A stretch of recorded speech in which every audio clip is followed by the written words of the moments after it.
आप सबको जय मसीह की। परमेश्वर का धन्यवाद करता हूँ कि आज की इस सुबह के समय आप सबों से परमेश्वर के पवित्र शास्त्र से कुछ बातों को आपके लिए मैं रखना चाहता हूँ। परमेश्वर हम सब से प्रेम करता है और इस संसार में उसने पवित्र शास्त्र बाइबल के द्वारा हम सबों से बातचीत किया है और कोई भी बात छिपा के नहीं रखा है, क्योंकि वो हमसे प्रेम करता है और हम उसके संतान हैं और वो नहीं चाहता कि कोई भी व्यक्ति दुविधा में जीवन बिताए और इस संसार में वो अंधकार में रहे। जो प्रभु यीशु मसीह स्पष्ट करता है कि मैं इसलिए आया कि तुम जीवन पाओ और बहुतायत का जीवन पाओ।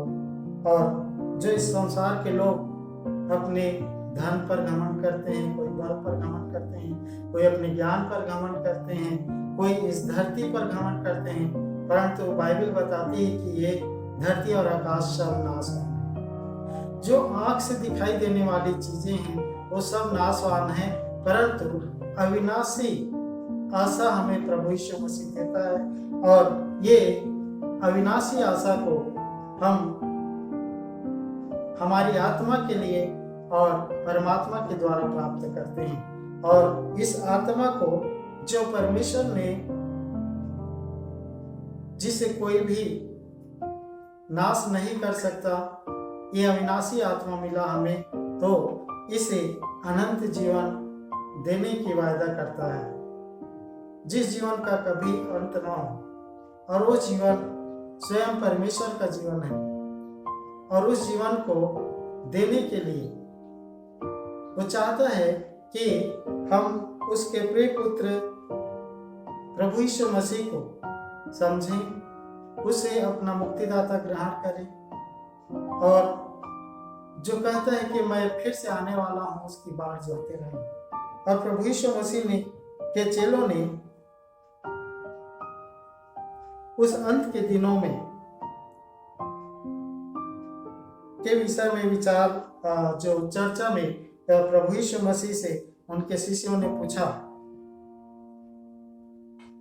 जो शिष्यों के द्वारा पूछे गए 3 प्रश्नों के प्रभु यीशु मसीह ने उत्तर 2 में से 2 उत्तर को दिया, 3 में से 2 का उत्तर दिया। उन्होंने ये बातें कब होगी का उत्तर नहीं दिया, क्योंकि प्रभु यीशु मसीह आने के विषय में धीरज धरता है ताकि ज्यादा से ज्यादा लोग प्रभु यीशु को समझ सके, जान सके, उसके राज्य के सुसमाचार को जाने और यीशु को उद्धार करता ग्रहण करें।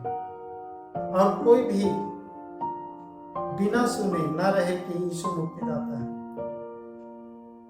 ताकि किसी के साथ अन्याय ना हो और कोई ये न कह सके प्रभु हमने तो आपके विषय में सुना नहीं था कि आप हमारे मुक्तिदाता हैं।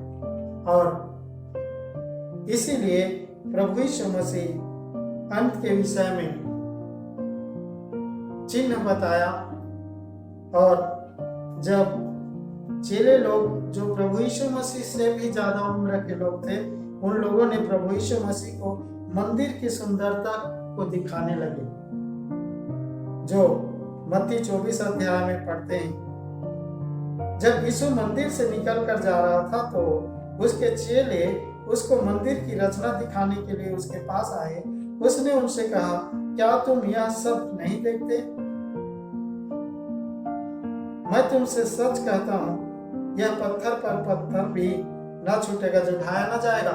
जब 46 वर्ष में बनाया गया ये मंदिर है और इसकी सुंदरता को चेले लोग तारीफ कर करके दिखाने लगे, तो प्रभु यीशु मसीह ने ये नहीं कहा बहुत अच्छा है, सब ठीक है, परंतु उस प्रभु यीशु मसीह को इस बात की चिंता थी कि संसार की सुंदरता में मनुष्य खोकर न रह जाए और उस स्वर्ग राज्य की ओर नजरें उठाने की जरूरत है, उसको दरकिनार ना करे। इसलिए प्रभु यीशु मसीह कहता है कि मैं तुमसे सच कहता हूं कि ये जो पत्थर पर पत्थर भी न छूटेगा जो ढाया ना जाएगा। जस्ट उन लोग तारीफ कर रहे थे, प्रशंसा कर रहे थे मंदिर की, परंतु प्रभु यीशु मसीह ने उनके उस प्रशंसा के ऊपर हामी नहीं भरा, बल्कि उन्होंने उनके प्रशंसा करने की जो विचार था, सोच था, मनुष्य के देखकर खुश होने की जो स्वभाव है, उसको प्रभु यीशु मसीह वहां पर काट देता है और ये ढाया जाएगा कहता है। और यदि आप किसी मंदिर के विषय में, किसी आराधनालय के विषय में, किसी चर्च के विषय में कह दे ढाया जाएगा, तो वहां के लोग नाराज हो जाएंगे, दुखी हो जाएंगे। परंतु प्रभु यीशु मसीह ने ये कहना जरूरी समझा, क्योंकि उनका ध्यान को उन्हें स्वर्ग के लिए केंद्रित कराना था।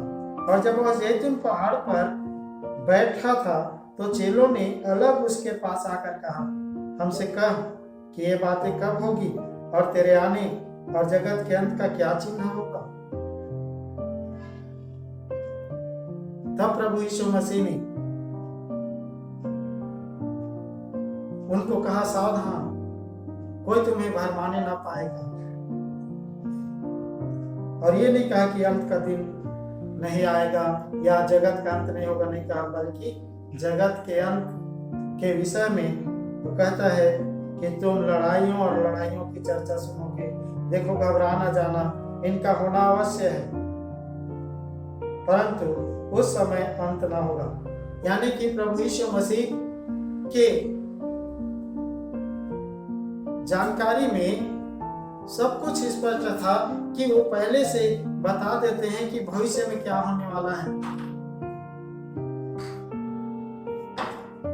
और प्रभु यीशु मसीह कहता है, राज्य पर राज्य चढ़ाई करेगा, भूल डोल होंगे, ये सारी चीजें पीड़ाओं की आरंभ होगी। हालेलुया। और ये पीड़ाओं की आरंभ होगी, ये भविष्यवाणी की बात है प्रभु यीशु मसीह जो कर रहे हैं। तब क्लेश दिलाने के लिए लोग तुम्हें पकड़वाएंगे और तुम्हें मार डालेंगे, और मेरे नाम के कारण सब जातियों के लोग तुमसे बैर रखेंगे। इसके मतलब यीशु मसीह के लिए लोग जो है सताव सहेंगे। यीशु मसीह को ग्रहण करने के द्वारा लोग सताए जाएंगे, लेकिन वे सताव को सहकर भी प्रभु यीशु मसीह को मानेंगे। सब जातियों के लोग तुमसे बैर रखेंगे। ये पहले से प्रभु यीशु मसीह ने कह दिया। इसलिए प्रियो, हमें कभी भी ये नहीं सोचना चाहिए कि लोग केवल हमसे प्रेम करेंगे, हम अच्छा काम कर रहे हैं, अच्छे रास्ते को पकड़ रहे हैं तो हमारा विरोध नहीं होगा। ऐसा नहीं है। जो बातें पहले से प्रभु यीशु मसीह ने कह दी है उसका होना अवश्य है। कई बार हम विश्वास करते हैं, हम प्रभु इतना भक्ति करते हैं, हमारे जीवन में क्यों लोग नफरत करते हैं या हमें क्यों अच्छा से व्यवहार नहीं करते। ऐसा करके आपको सोचने की कोई जरूरत नहीं है, क्योंकि यीशु ने पहले से आपको बता दिया है कि लोग मेरे कारण तुमसे बैर रखेंगे। जब इस संसार में कोई किसी चीज को खरीदता है तब भी उसकी कीमत देना पड़ता है उसे प्राप्त करने के लिए। तो यीशु मसीह को प्राप्त करने के लिए हमको इस संसार में दुख उठाने की जरूरत होती है। यीशु मसीह को प्राप्त करने के लिए लोग हमें सताएं या दुख दें, परेशान करें, तो बाइबल बताती है कि यदि तुम्हें लोग धर्म के कारण सताए और तुम्हारे विषय में बुरी बातें कहे तो आनंदित और मगन होना, क्योंकि स्वर्ग में इसके लिए इसी का तुम्हारे लिए बड़ा प्रतिफल है। कहा पहाड़ी उपदेश में प्रभु यीशु मसीह ने कहा है। सो इस संसार में बहुतेरे लोग ठोकरे खाएंगे और एक दूसरे को पकड़वाएंगे, एक दूसरे से बैर रखेंगे, और बहुत से झूठे भजन पर खड़े होंगे और बहुतों को भरमाएंगे, और अधर्म के बढ़ने के कारण बहुतों का प्रेम ठंडा पड़ जाएगा, परंतु जो अंत तक धीरज धरे रहेगा उसी का उद्धार होगा। सारी परिस्थितियों से गुजरने के बाद जिनका प्रेम ठंडा न पड़े यीशु के प्रति, वो उसी का उद्धार होगा। हालेलुया। परंतु जो अंत तक धीरज धरे रहेगा उसी का उद्धार होगा। उद्धार क्यों चाहिए? लोग इस बात की जरूरत को समझते नहीं है कि हमें उद्धार चाहिए। हम खा पी रहे हैं, कमा रहे हैं, हम स्वस्थ हैं, हम इस संसार में हमारे पास सब कुछ है, लेकिन उद्धार की जरूरत हमें नहीं है। और ये सोचने लगते हैं कि हमें इस चीज की जरूरत ही नहीं है। लेकिन जिस प्रकार से हम शरीर के लिए इतना परिश्रम करते कमाते हैं, इसकी जरूरत की पूर्ति के लिए पसीना बहाते हैं और इस शरीर के लिए इतना मेहनत करते हैं, उसी प्रकार से हमारे उद्धार के लिए किसी ने मेहनत किया है। हमारे उद्धार के लिए हमारे सृजनहार परमेश्वर पिता ने हमसे प्रेम करके हमारे लिए मुक्तिदाता भेजा, जो मुक्तिदाता अपने ऊपर हमारे पापों को उठा लिया, दुख उठाया, भूखा रहा, हमारे लिए उपवास किया, हमारे लिए कोड़े खाए, क्रूस पर मारे गए और वो अच्छे विजयी योद्धा की सनाई वो प्रभु यीशु मसीह विजय हासिल किया उस सबसे बड़े शत्रु पर जो मृत्यु है। और जो कोई कहे यीशु मेरे लिए आया, मेरे लिए मारा गया, गाड़ा गया, तीसरा दिन जी उठा, वो मेरा प्रभु है, मुझे पापों की क्षमा के लिए उद्धार की जरूरत है। और प्रभु यीशु मसीह ने कहा कि तुम्हारे पाप क्षमा हुए। और प्रभु यीशु मसीह ने इस जगत में इस बात की जरूरत को समझते हुए सबसे बड़े जो चेलों को आदेश दिया, उसमें उन्होंने कहा कि जाओ, पवित्र आत्मा उन पर फूंका और कहा कि पवित्र आत्मा लो और जिनके तुम पाप क्षमा करो उनके क्षमा किए गए, जिनके रखो उनके रखे गए। और इस प्रकार से पाप क्षमा जरूरी है ताकि पवित्र स्थान स्वर्ग मिल सके और पापियों का भाग जो नरक है वहां से उबर सके और राज्य के यह सुसमाचार सारे जगत में प्रचार किया जाएगा।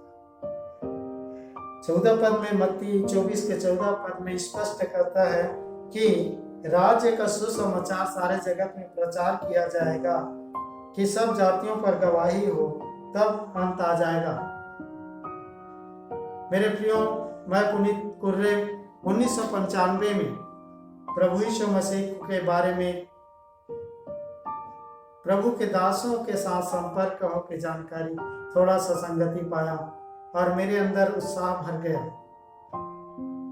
और उससे पहले 8 साल पहले से मैं पत्राचार के द्वारा पुस्तक पढ़ता था, लेकिन मैं समझता था कि हमारे पास बहुत से सब कुछ है, लेकिन मैं नहीं जानता था कि हमें एकमात्र मुक्तिदाता यीशु मसीह की जरूरत है।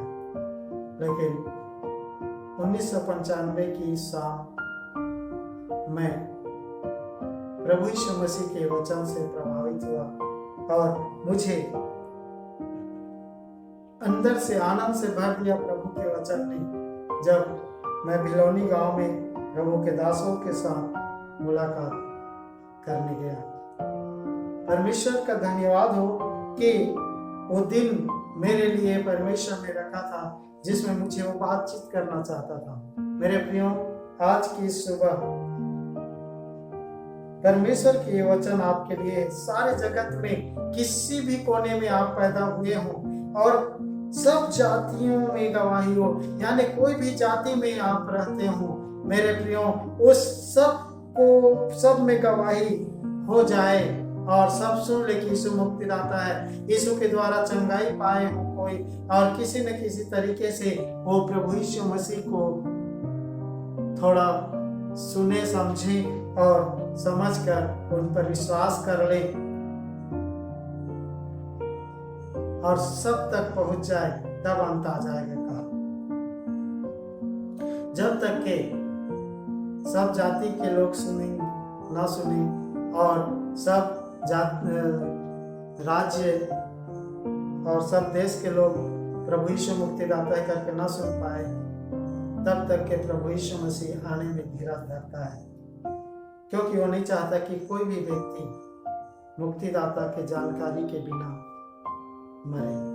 सब उद्धारकर्ता को ग्रहण करके इस दुनिया से स्वर्ग जाए, सबके लिए प्रभु चिंता करता है, क्योंकि उसने हम सबको बनाया और उसने इस संसार में ज्ञान बुद्धि समझ सब कुछ देने के बाद हमें उद्धार के लिए भी मुक्तिदाता दिया और उस मुक्तिदाता पर विश्वास करें। ऐसा लिखा हुआ है प्रकाशित वाक्य की पुस्तक में। और अंत के दिनों में जब हम देखते हैं आमोस की पुस्तक में भी, तो वहाँ पर लिखा है कि ये अंत के दिन में जो संकटें आई हैं, महामारी फैली हुई है, जो लोथें पड़ी रहेगी, और जिस प्रकार से खेत में पूले पड़े होते हैं उसी प्रकार लोथें पड़ी होंगी और कोई उठाने वाले ना होंगे। और आज का दृश्य, आज की परिस्थिति ये बताता है प्रियो कि सच में वो दिन जो परमेश्वर के वचन में लिखा हुआ है वो स्पष्ट हो रहा है। हम अंत के दिन में जीवन बिता रहे हैं और यदि हम इस संसार में भटके और खोएंगे और मनमानी करते हुए जीवन बिताते रहें और बिना मुक्तिदाता के इस संसार से चले गए, तो हमारा सारा परिश्रम व्यर्थ हो जाएगा, क्योंकि ये संसार सब कुछ हमें मृत्यु लोक में मिला है और मृत्यु लोक में जो कुछ भी हम हासिल करते हैं यहाँ पर वो जीवन लोक के लिए भी हमारे लिए जो रखा है उसे प्राप्त करने के लिए हम उद्धारकर्ता को ग्रहण कर सकते हैं। मृत्यु लोक में धन संपत्ति और कमाई कर सकते हैं जो इस संसार में ही छोड़कर जाना पड़ेगा। परमेश्वर का ये वचन बताता है कि बड़ी भीड़ सब जाति के जो गिनने नहीं जा सकते थे, प्रकाशित वाक्य बताती है वो परमेश्वर के सिंहासन के सामने खड़े हुए पाए जाते हैं। और यहाँ पर लिखा है, इसके बाद मैंने प्रकाशित वाक्य 7:9 में, इसके बाद मैंने दृष्टि की और देखो हर एक जाति और कुल और लोग और भाषा में से एक ऐसी बड़ी भीड़ जिसे कोई गिन नहीं सकता था, श्वेत वस्त्र पहने हुए परमेश्वर के सिंहासन के सामने और मेमने के सामने खड़ी है और बड़े शब्द से पुकार पुकार कर ये कहती हैं कि उद्धार के लिए हमारे परमेश्वर का जो सिंहासन पर बैठा है और मेमने का जय जयकार हो। उद्धार के लिए ये उद्धार पाए हुए लोग परमेश्वर के सिंहासन के सामने खड़े और बड़े शब्द से उद्धार के लिए परमेश्वर का और मेमने का जो सिंहासन के में बैठा है जय जयकार हो कहते हैं। हालेलुया।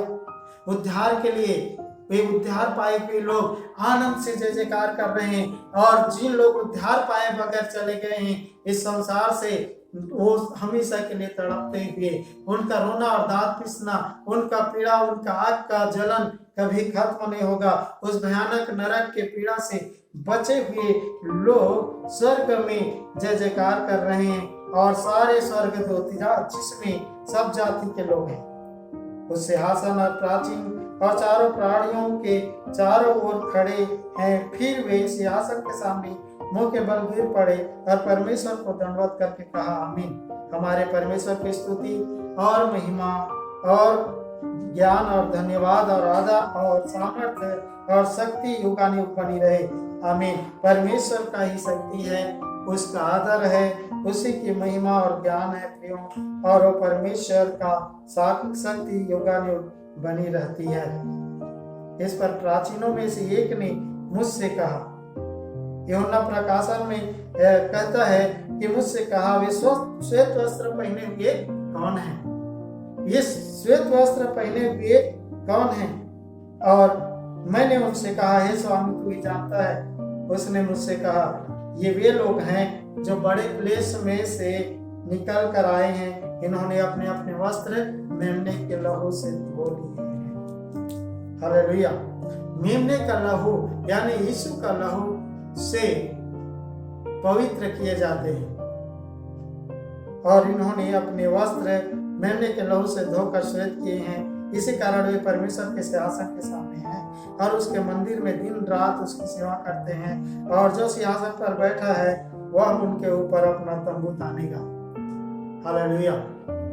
और इस प्रकार से परमेश्वर का वचन बताता है कि बड़ी भीड़ उद्धार पाए हुए लोगों की है, जो सब जातियों से हैं। क्या आप उस भीड़ में गिने जाने के लिए तैयार हैं? और क्या इस बात की जरूरत को महसूस करते हैं कि वो अंत के समय में जब प्रभु यीशु मसीह आए तो आपको भी बालियों पर उठा ले और आप उस स्वर्ग राज्य में सदा के लिए आनंद में प्रवेश करें? फिर वहां पर उस स्वर्ग के विषय में यहाँ पर वर्णन करता है, वे फिर भूखे और प्यासे ना होंगे और न उन पर धूप न कोई तपन पड़ेगी, क्योंकि मेमना जो सिंहासन के बीच में है उनकी रखवाली करेगा और उन्हें जीवन रूपी जल के स्रोतों के पास ले जाया करेगा, और परमेश्वर उनकी आंखों से सब आंसू पोंछ डालेगा। ये स्वर्ग ऐसा जगह है प्रियो, जहां पर भूख और प्यास, धूप और तपन और मृत्यु नहीं है। वहां अमर जीवन है, वहां सदा के लिए जिंदगी है, और जीवन जल के स्रोतों के पास ले जाया करेगा, और परमेश्वर की आंखों से सब आंसू, परमेश्वर उनके आंखों से सब आंसू पोंछ डालेगा। जब हम कितना भी थके मांदे हों, किसी भी पानी के नाले में जाकर डूब जाते हैं, तो भूख प्यास सब कुछ मिट जाता है, बहुत आराम मिलता है। ये तो जीवन जल के स्रोतों के पास ले जाया करेगा, और वहां जीवन जल बहता रहता है, और जिसमें कि एक बूंद से वो धनवान व्यक्ति कहता है, मुझे एक बूंद पानी मेरे जीभ में टपका दे। जो अधोलोक में नरक में पड़े हुए तड़पते हुए लाजर जो कंगाल था, वो व्यक्ति मरकर स्वर्ग में पिता इब्राहिम, विश्वास का जो पिता कहलाता है, उसके गोद में बैठा हुआ था, और उससे एक बूंद की पानी की मांग करता है धनवान व्यक्ति, और वो धनवान को एक बूंद पानी मिल जाता तो अमर हो जाता, परंतु उसे शांति मिल जाता, लेकिन उसको उस एक बूंद पानी को पाने का अधिकार नहीं था। परमेश्वर हमारे आंखों से सब आंसू पोंछना चाहता है, उस शांति से भरा हुआ स्वर्ग को देना चाहता है, और इस संसार में रहते हुए हम उसे प्राप्त करने के लिए उस अंत के दिन तक यीशु मसीह में धीरज धरकर विश्वासी बने रहकर हम उसे प्राप्त कर सकते हैं। परमेश्वर इस वचन के द्वारा आप सबों को आशीष दे। सबको जय मसीह की। आइए छोटी सी प्रार्थना करें। प्रेमी पिता परमेश्वर,